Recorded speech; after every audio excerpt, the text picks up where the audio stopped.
इस कार्यक्रम के पुण्यार्जक हैं श्री नरेंद्र कुमार जैन, फर्नीचर वाले, कमला नगर, आगरा। शब्दों को पढ़ना ज्ञान और आचरण करना चारित्र। मुझे डॉक्टर पर विश्वास है। ज्ञान, श्रद्धान, औषधि ये फायदा करेगी, लेकर के आओ ज्ञान, उसका सेवन करो, चारित्र। श्रद्धान नहीं है डॉक्टर पर, श्रद्धान नहीं है। डॉक्टर ने जो औषधि लिखी है वह औषधि काम करेगी कि नहीं करेगी, पहले डाउट, मन में संदेह। डॉक्टर की दवा काम करेगी कि नहीं करेगी, पता नहीं, करेगी कि नहीं करेगी, बस काम करने वाली नहीं है। यदि तुम्हारे मन में ये विकल्प आ रहा, ये विचार आ रहा है, अंदर ही अंदर चल रहा है, यार 26 नंबर का काप मेरी पीड़ा को हरेगा कि नहीं हरेगा, हरेगा कि नहीं हरेगा। माता जी ने कहा है, इसका अर्थ है तुभ्यम नमस्ते भुवनार्थी हराय नाथा। हे प्रभु, आप पीड़ाओं को हरने वाले हैं, कष्टों को हरने वाले, सच में हो कि नहीं, कि झूठी झूठी, उससे ही उससे। यदि ये विकल्प चल रहा है, तुम्हारी पीड़ा हरने वाली नहीं है, विश्वास रखना। तुम्हारे अंदर में जब तक कॉन्फिडेंस नहीं होगा, श्रद्धा नहीं होगा, तब तक तुम्हारी पीड़ा दूर होने वाली नहीं है। तुम 1,00,000 बार पढ़ लेना, कितना भी प्रयास कर लेना, पहले श्रद्धान होना चाहिए। मेरी पीड़ा दूर होगी, होकर के रहेगी, मुझे विश्वास है। मैं यदि इस टैबलेट का, इस औषधि का सेवन करूंगा, आपको मालूम है ये 26 नंबर वाली औषधि की पुड़िया है। आपको पता है जयपुर महानगर में एक वैद्य जी हैं, सुशील वैद्य जी, कभी भी औषधि का नाम नहीं लिखते। इस औषधि में क्या 1 नंबर, 6 नंबर, 28 नंबर, 22 नंबर, 32, 46, उनकी जो भी औषधि चलती है सुशील वैद्य जी की, और सिर्फ नंबर से चलती है।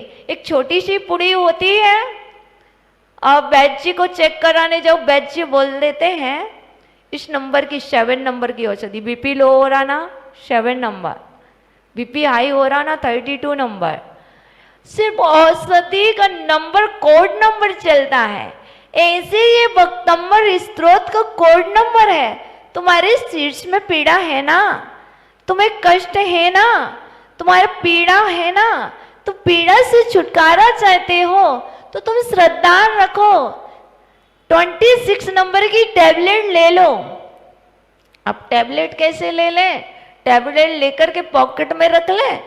हाँ माता जी, ये यंत्र जो है वो टैबलेट है, इसकी पुड़ी बनाओ, गले पे पहन लो, पॉकेट में रख लो, बस सेवन नहीं करेंगे कभी। यहाँ पर वो वैद्य जी कह रहे हैं, वो वैद्य जी मुझसे कहते थे मात्र हाथ में लेने से औषधि फायदा नहीं करेगी, तुझे मुख में रखना पड़ेगी। मुख में रख लिए, पर वो जीभ पर ही रखी है, अंदर नहीं ले जाना। बताइए, औषधि ली, हाथ से मुख में चली गई, पर जीभ पर ही रखी है, पर वो हम गले तक नहीं ले गए। गले तक ले गए लेकिन गले के अंदर नहीं ले गए। बताइए वो औषधि काम करेगी क्या, नहीं करेगी।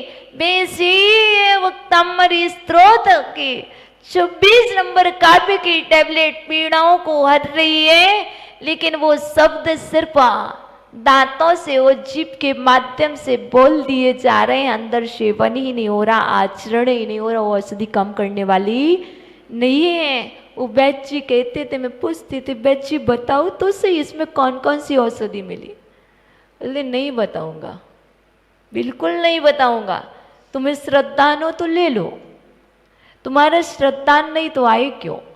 यदि तुम्हारा श्रद्धा हो वक्तंबर स्त्रोत पर तो तुम्हारा काम होगा। यदि तुम पूछोगे मानतों समय तुम बताओ इसमें आपने क्या क्या डाला है, इसमें कौन कौन सा शब्द है ऐसा जो पीड़ाओं को हर रहा है? तो आचार्य भगवान मानतुंग स्वामी कह रहे वह शब्द है तुम्हारे भावों का, वह शब्द है तुम्हारी विशुद्धि का, वह शब्द आपका संपूर्ण रोग संपूर्ण कष्टों का निवारण करने वाला है। तुम श्रद्धान रखो, बस विचार मत करो कि क्या होगा। चलिए आगे बोलते हैं, तुभ्यम नमः क्षितितलामल भूषणाय। सेकंड, तुभ्यम नमस्ते भुवनार्थी हराय नाथ, तुभ्यम नमः क्षितितलामल भूषणाय। हे प्रभु, आप तो पृथ्वी तल के आभूषण स्वरूप हो, इसलिए आपको नमस्कार हो। आप आभूषण हो, इसलिए आपको नमस्कार हो। हे प्रभु, आप पृथ्वी तल की आभूषण नहीं है, आप तो तीनों लोकों के ऐसे आभूषण स्वरूप हो जिस आभूषण को आपने ठीक ठीक पहचाना। हम तो मात्र यही जान पाते ये नीलम है, ये पन्ना है, ये स्फटिक है, हम तो इन आभूषणों में लगे हुए हैं। वस्तुतः आपने तो निश्चय नहीं में अपने अंदर ही एक आभूषण को प्रकट कर लिया है। इसलिए आपने जो आभूषण प्राप्त किया है वह आभूषण किसी और ने प्रकट नहीं किया प्रभु, इसलिए मैं आपको नमस्कार कर रहा हूं। तो ब्रह्म नमस्त्री जगतः परमेश्वराया। हे प्रभु, आप तीनों जगत के परमेश्वर स्वरूप हैं, आप ही परम ईश्वर हैं, आप ही उत्कृष्ट ईश्वर है। कोई दूसरा ऐसा नहीं है जो सभी की पीड़ाओं को हल ले। इस लोक में यदि किसी दूसरे के पास जाते हैं, किसी दूसरे को नमस्कार करते हैं, तो वो तो पीड़ा देते हैं, पीड़ा हरते नहीं है। मैंने इस जगत में दर दर पर जाकर के देख लिया, दर दर की ठोकरें खाई, सभी के दर पर जाकर के भटक लिया, भिक्षाम दे कर लिया, लेकिन किसी ने भी मेरी पीड़ाओं को नहीं हरा, किसी ने मेरे दुखों को नहीं हरा, किसी ने मेरे दुखों को नहीं समझा, किसी ने मेरे दुखों को नहीं जाना।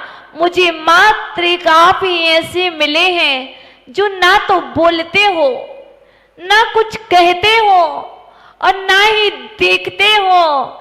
मैं आता हूं, बोल देता हूं, सुना देता हूं और आप मात्र ऐसे सुन लेते हो कि मुझे एहसास भी नहीं होता कि तुम सुनते भी हो। मुझे तो लगता है भगवान कहीं आप बहरे तो नहीं हो, लेकिन आप बहरे नहीं हो, आप ऐसा सुनते हो और सुनकर के हमारे कष्टों का निवारण कर देते हो। इसलिए हे परमात्मा, आप ही मेरे परमेश्वर हो, परम ईश्वर हो। इस जगत में मेरा कोई दूसरा ईश्वर नहीं हो सकता, इसलिए मैं आपको नमस्कार कर रहा हूं। तो ब्रह्म नमो जिन भवो दधि शोषणाया। हे परमेश्वर, आप भाव रूपी संसार समुद्र को सुखाने वाले, भाव को सुखाना है। भाव को सुखाने के लिए परमात्मा के लिए नमस्कार हो, संसार को सुखाने के लिए परमात्मा को नमस्कार हो। परमात्मा कह रहा है भाव ऐसे नहीं सूखेगा, जब भाव सुधर जाएंगे तो भाव सूख जाएगा। भाव सुधारो, भाव सुधरेगा। भाव बिगाड़ो, भाव बिगड़ेगा। आप तो भाव सुधार नहीं रहे हो, यदि भाव बिगाड़ रहे हो तो आचार्य भगवान स्वामी कहते हैं ये संसार सुख नहीं रहा है, इस संसार वृद्धि को प्राप्त हो रहा है। भव को सुखाने वाले के पास आए हो तो भव सुखाना है, तो मात्र तो ब्रह्म नमो जिन भवो दधि शोषणाय। इतने कहने मात्र से संसार समुद्र भव सूखता नहीं है, भव को सुखाने के लिए कसायों को सुखाना होगा, शरीर को नहीं सुखाना होगा। भव को सुखाने के लिए कसायों को सुखाना होगा। जब तक कसाएं नहीं सूखेंगी, जब तक इच्छाएं नहीं सूखेंगी, आशाएं नहीं सूखेंगी, तब तक भव सूखने वाला नहीं है। भव तो बढ़ने वाला है, क्योंकि बार बार चलना मैं स्वस्थ हो जाऊं, मैं स्वस्थ हो जाऊं, मतलब क्या है? भव चाह रहे हैं, यहाँ बात कर रहे हैं संसार समुद्र सूख जाए, और यहाँ बात कर रहे हैं पीड़ा हर लो, पीड़ा हर लो। कौन सी पीड़ा? ऐसी पीड़ा हरो जिससे मुझे ये बार बार शरीर धारण ना करना पड़े। ऐसे कर्णों, ऐसे सुखाओ कर्मों को, ऐसे नष्ट करो कि बार बार इस संसार समुद्र में ना आना पड़े। इसलिए दोनों नहीं देखो, मात्र दृष्टि निशाना एक पर बनाओ, अंदर पर। बाहर का कार्य तो होगा ही होगा। गेहूं चाहिए है, दृष्टि गेहूं पर है, दृष्टि घी पर है, मुझे घी चाहिए है। जब घी प्राप्त करोगे तो दूध तो प्राप्त हो ही जाएगा। बताइए, क्योंकि दूध से ही घी बनता है। हमें तो उस दृष्टि को देखना है कि हमें क्या चाहिए है। मुझे शुद्ध, अब शुद्ध होते कैसे हैं? शुद्ध होते कैसे हैं? मनुष्य पर्याय से। जब सहनन होगा तभी सिद्ध होंगे। तो उस शुद्ध पर दृष्टि बनाओ, तो आपको शुद्ध होने के लिए वह शरीर वैसे ही मिल जाएगा जिस शरीर से सिद्ध बन सकते हो, जिस शरीर से शुद्ध हो सकते हो, जिससे साधना हो सकती है। तुम बार बार क्यों मांगते हो मुझे ऐसा शरीर मिल जाए जिससे मैं साधना कर सकूं? नहीं, तुम तो वहां पहुंचने की बात करो। बीच में क्या होता है मुझे नहीं पता। तुम तो समय शिखर जी जाने की बात करो। बीच में जो जो मिलेगा वो तो मिलेगा ही मिलेगा। इसलिए हमें यहाँ पर भव को सुखाने वाले हैं। भव सूखेगा कैसे? ओ, यहाँ पर जब भव की बात चल रही है तो ये विचार छोड़ना होंगे तुम्हें। ये मेरा था, ये मेरे हैं, ओ वो मर गए, वो चले गए। जब तक ये बात चलेगी, ये चिंतन चलेगा, ये शीश में ये विकल्प चलेगा, तब तक आचार्य भगवान कहते भव नहीं सूखने वाला। वो मेरे थे ही नहीं, वो मेरे है ही नहीं। यदि तुम्हारे थे तो तुमसे दूर कैसे? यदि तुम्हारे थे तो तुमसे दूर कैसे? यदि तुम्हारे होंगे तो तुम्हारे पास होना चाहिए। देखो, मेरे पास मेरी आत्मा थी, मेरे पास है, रहेगी, इसलिए वो है साथ। मेरा ये शरीर मेरा ना था, ना है, ना होगा। यदि ये मेरा था, है, होगा तो मेरे साथ सदा काल रहना चाहिए। आचार्य भगवान कहते हैं भाव सुखाना है, तो भाव सुखाने के लिए भावों में परिवर्तन लाओ।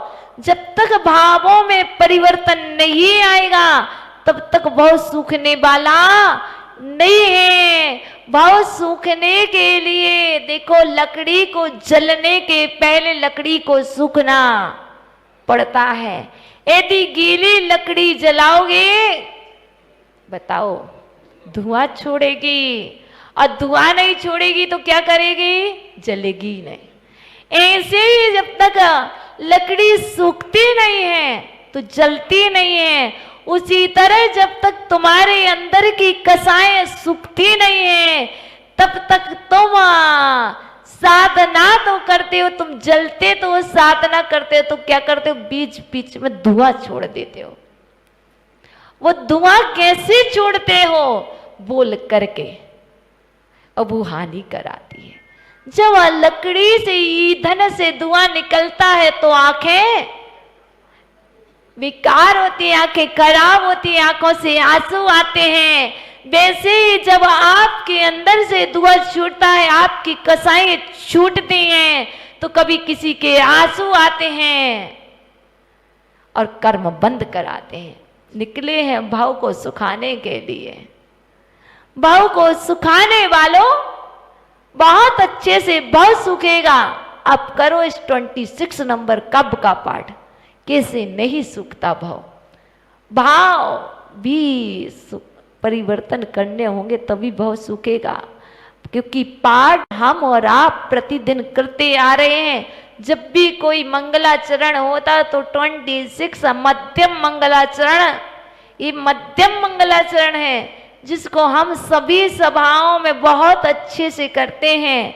और ये मध्यम मंगलाचरण कह रहा है, भैया मंगलाचरण तो किया, अब तुम अपने मंगल भाव भी तो बना लो। जब तक मंगल भाव नहीं होंगे तो मंगलाचरण किस काम का। इसलिए मंगलाचरण कर लिया है, अब तुम अच्छे भाव बना लो, परिवर्तन कर लो। इसलिए परिवर्तन होगा तो नियम से तुम्हारा भाव सूख जाएगा। अभी तक हमारे और आपके भावों में परिवर्तन नहीं हुआ, इसलिए हम भाव में जन्म ले रहे हैं, भाव बढ़ाते जा रहे हैं। जिस दिन भावों में परिवर्तन हो जाएगा जगदीश बाबा, उस दिन संसार अल्प सा बचेगा, है ना अलका जी, ध्यान रखना, भावों में परिवर्तन होना चाहिए। देखो एक बहुत अच्छी सी बात बता दूं, एक बहुत अच्छी सी बात बता दूं। आपने सुदामा जी का नाम बहुत सुना है। कृष्ण जी और सुदामा जी की जैसे मित्रता थी, शायद ही इस दुनिया में किसी की हो। तो आज हम इस मध्यम मंगलाचरण में भक्तम्बर जी के सुदामा जी से मिलने वाले हैं।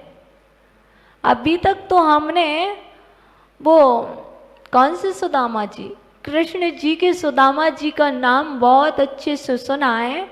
उनकी मित्रता इतनी प्यारी थी कि सुदामा जी गरीब होने पर भी,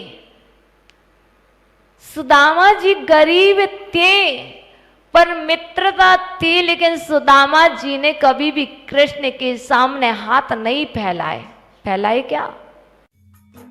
इस कार्यक्रम के पुण्यार्जक थे श्री नरेंद्र कुमार जैन, फर्नीचर वाले, कमला नगर, आगरा।